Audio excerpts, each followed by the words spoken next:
On the outside world, it was a great game to watch.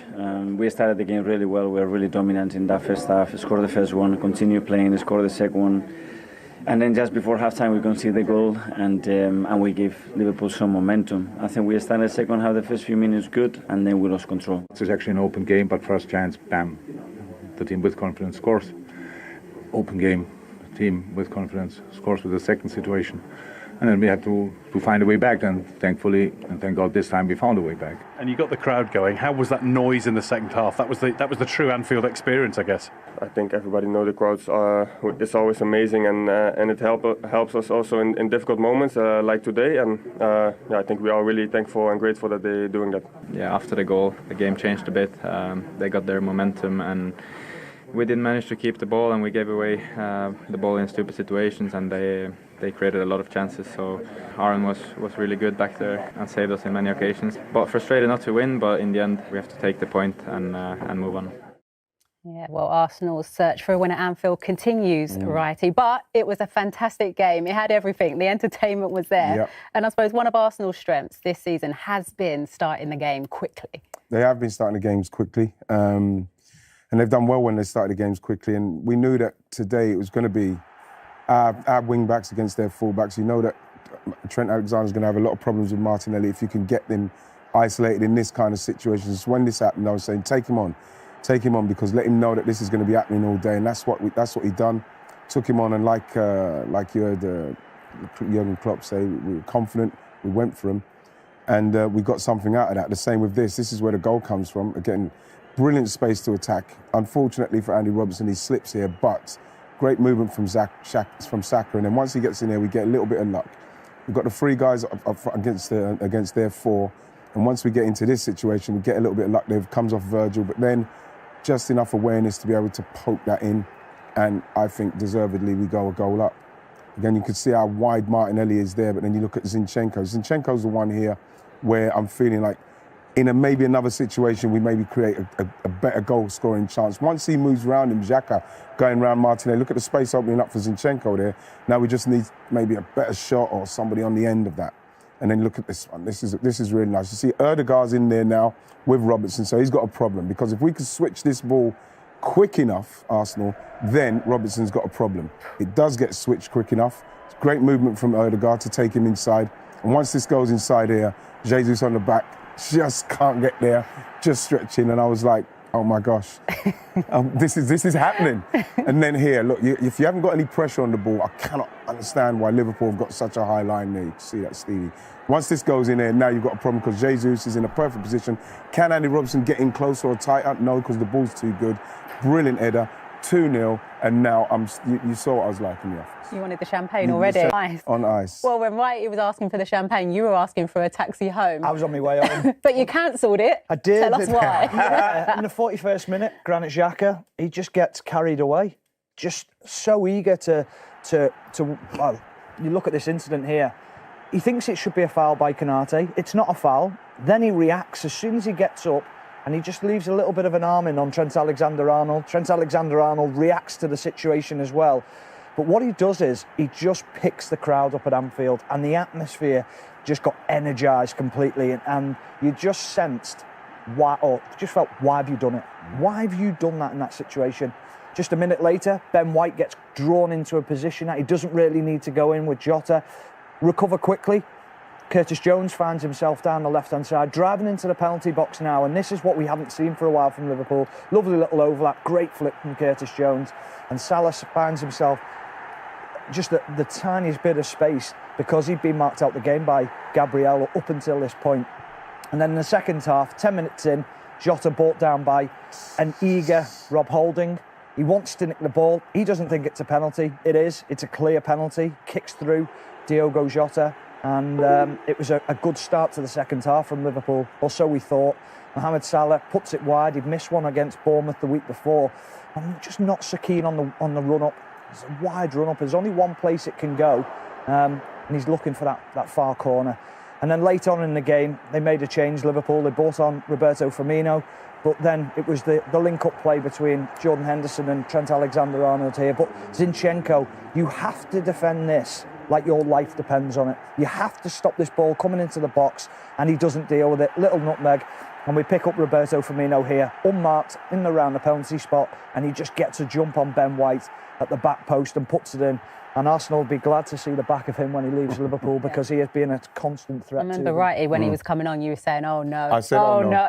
no. He's like Drogba to us. Drogba, Chelsea. He's the same. He scores against us all the time. But look, let's take a look at this, because we're talking about that incident that when you cancelled your taxi with Granit Xhaka right here, because it actually does show the difference, righty. Yeah, but listen, it doesn't take much to get that crowd going. You know what I mean? I'm not, even if I don't care, even if Granit Xhaka went in there and slapped someone, it's not going to get that crowd going any more than they're going to get going. The fact is that he's been brilliant for us this season. And I think the narrative is people are trying to point at someone. That's how Granit Xhaka plays. He'd probably play like that if he's playing in his own garden.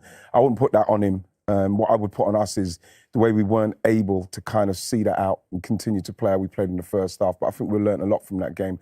A lot of people have gone to Liverpool and can't get that. I am delighted with that draw. I'm delighted with that point. And we should be happy with that point. Because when's the last time we won there? What, 2012 or something? Yeah. We've got to take that point and be very happy. A lot of teams have got felt at Liverpool. Well, you're saying about actually seeing the game out. Someone that kept Arsenal in the game and came up big was Ramsdale. Aaron Ramsdale. I love Aaron Ramsdale because these saves are what, if this does happen for Arsenal, then it's because of these saves.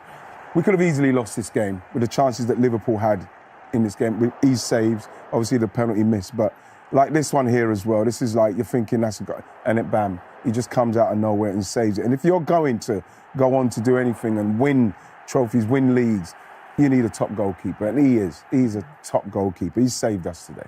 Absolutely saved us. Well, look, we wanted to show all the football first because the game deserved that. But over the last couple of weeks, we've been discussing the treatment from players on officials. So it's only right, Stephen, we do it both ways. And so the incident at half-time with Robinson and Konstantin Hatzidakis, it's bizarre. It is. It was drawn to our attention. You see Robertson almost go over as if to say he wants to speak to him. Whether he instigates it first by putting an arm on him first, but the reaction, it's unacceptable. It can't happen. I'm sure it will be investigated. I'm sure that the FA and will be looking at that straight away. They'll look for a report. They'll speak to both people involved in the incident and make sure they get to the bottom of it. But after what happened with Mitrovic last week in the 8-game ban and the FA saying that wasn't enough, this is going to be very interesting. Yeah, well, after it, the PGMOL did say they are going to investigate it further, and rightly so. Righty, let's have a look at the run-in so far. You said coming into this game, if Arsenal won it, you'd be excited. How are you feeling now? I'm still excited simply because we've gone to Liverpool, who, like I say, have been brilliant there at home, and we've got a point. And these games coming up, it doesn't really matter to me because Arsenal are trying to finish off a league. They're trying to win the league. And all those games are probably going to be tough games, but we've been dealing with that. Just like we dealt with Liverpool today. Went 2 up. It's very unfortunate in the end we didn't win it. But at the same time, I'm not afraid of any of those because they're going to cause us problems, but we will cause them problems as well. What ones are you looking at, Stephen? The Man City and maybe Newcastle? The Man City and Newcastle games are the ones that stick out, aren't they? Obviously, both away games. That's where you look at that and you think Manchester City's going to be a tough game. But Newcastle, they're in the hunt for the top 4. Top 3, if you really think about how they've progressed in recent weeks. All of them in and around that, Steve. 100%, they need something, need something. So this is why it's going to be so tough. It's going to be tough for Arsenal, but trying to win a league's not meant to be easy. Yeah, and it's an exciting one, right? Absolutely. That was hard going, but the goalkeeper was brilliant for us today. Do you think it's a point gained? Yeah. I think now looking at the overall performance, I was amazed in the second half when Liverpool was so dominant why they didn't go to a 5 earlier or even a normal back 4. Zinchenko and Gabriel arguing with each other, who's picking up Salah, crossing over, they were all over the place. And that's something they'll have to learn from because they've got City away and Newcastle away coming up. And that confusion between those two could cost them later in the season against the better opposition. But they got away with it today, second half. There were good signs first half and some good counters second. But that defensive confusion in the second half was a worry for Arsenal. Well, the atmosphere sounded sensational at Anfield. Let's go to our man at the ground, an Arsenal invincible, Ray Parlour.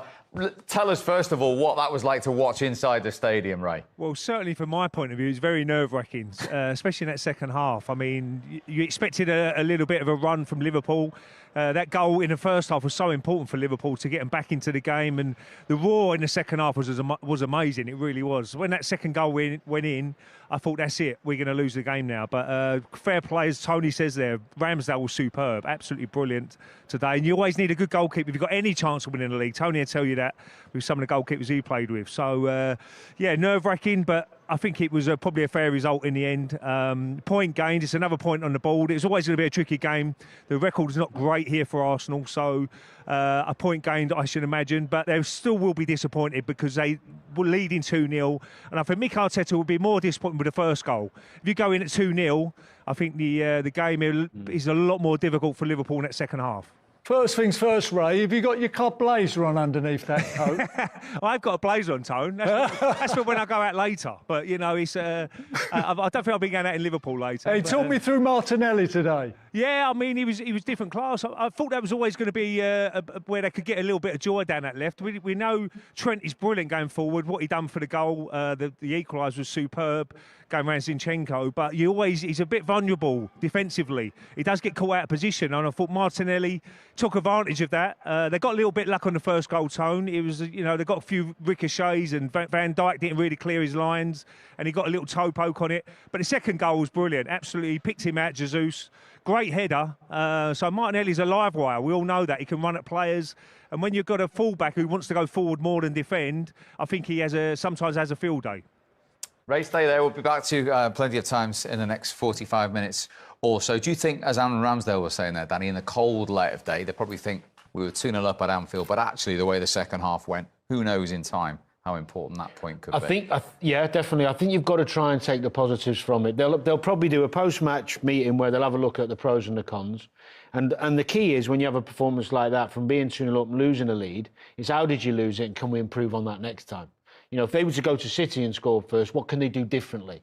Can you manage the game better second half? Can you do can you play longer earlier? Can you tweak the foot? Whatever it is, it's learning from that, because there were some positives from the game, but the second half was where I think Arteta will look at it and